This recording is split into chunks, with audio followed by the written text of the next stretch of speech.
Hello guys, in this video we're going to analyze the games from round 1 and come up with some tips for round 2. Starting with Group A, the opening match of the World Cup took place between Russia and Saudi Arabia and ended with the hosts thrashing the guests 5-0. Despite having 60% of ball possession, Saudi Arabia were awful in the game as their defense crumbled under the slightest pressure, while in terms of attacking play, they were simply absent as they failed to get a single shot on target. Russia did get a clean sheet, but we cannot judge their defense fairly as it wasn't really challenged. Golovin gave an outstanding performance, clutching a last-minute goal plus 2 assists. However, the substitutes did most of the job. Cheryshev, the man of the match, scored 2 beautiful goals while Zioba provided 1 goal and 1 assist. Our conclusion from this match: Cheryshev and Golovin are our favorite picks as they have a great potential for points in the upcoming games, and Cheryshev should become a starter. The second match was between Uruguay and Egypt. This is how they lined up.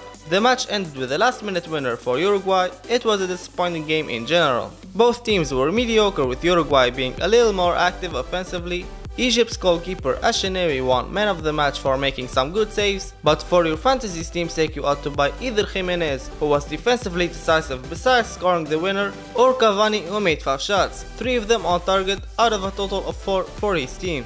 Next up, Group B. Morocco faced Iran and the match ended with another late winner. This time it was a 95-minute own goal by the Moroccan Bouhaddouz. The result was cruel since Morocco were the better side from every aspect except for the late error, of course. This is why their attacking midfielder Harit got elected man of the match despite losing. And we agree, he is one of the players you can buy from Morocco. Our second pick from these two sides is Iran's goalkeeper Beiranvand. He was basically the reason his team didn't lose thanks to his 3 saves. But let's keep it straight, you really shouldn't buy any players from these two teams, because they'll be facing Portugal and Spain next. And the game between these two was the best game played so far in the tournament, ending with 3 goals for each side. Spain took control of the game more often than Portugal. They managed to come back twice from being down and then took the lead until Ronaldo nailed that extraordinary free kick. The two teams were defensively shaken. This is why our recommended picks are: firstly, Ronaldo, the man of the match. We already said he's going to compete for the golden boot of this World Cup, and there he is throwing a hat-trick in the first game. Our second pick is Diego Costa.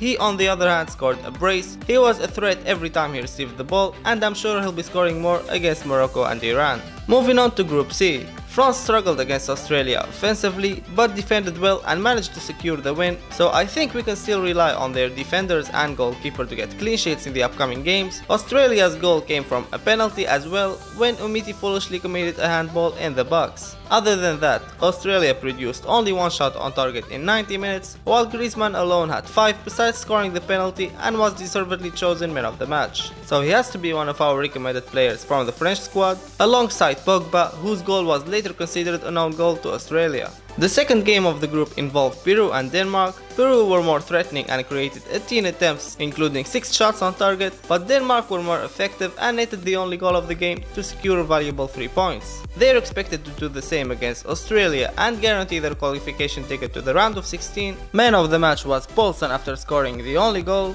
but Peter Schmeichel's 6 saves makes him one of our favorite options from Denmark, as he's expected to perform well against Australia and France. Our second player is of course Eriksen. He's the mastermind of his team as he's behind every Danish attack. Concerning Group D, the first game was a shocker as Iceland managed to get out with 1 point against Argentina. The Tango had 26 attempts, the highest number of attempts in one game so far in this tournament, but they were frustrating when it came to putting the ball in the net. Messi, the second most picked captain, wasted a penalty, giving us a glorious 0 points. He is now understandably the most transferred out player. Iceland's goalkeeper Halldórsson won man of the match thanks to his 6 saves, so he could be a good deal for 5 millions as he faces Nigeria and Croatia up next. We also learned from this match that we shouldn't ignore Aguero, who only costs 10 million. Imagine if this were the FPL. The other game of this group witnessed Croatia beating Nigeria 2-0. They were the better team on the pitch. Nigeria had potential, but they just seemed to lack organization and a clear team plan. One remark is, yet another own goal and another penalty were present in this game. This is something we're going to take into consideration in our future previews of upcoming rounds. The man of this match was the maestro Modric. He's our preferred pick from Croatia. He's on set pieces, offering him scoring and assisting potential. Our second one is Mandzukic. He's got Modric, Perisic and Rakitic all producing chances for him, so he's expected to score sooner or later. In the next video we'll cover the other 4 groups. This video took so much effort to prepare, so we would appreciate it if you support us by sharing it. Leave all your questions in the comments below, visit our Facebook page and our website for daily updates, and as always, thank you for watching.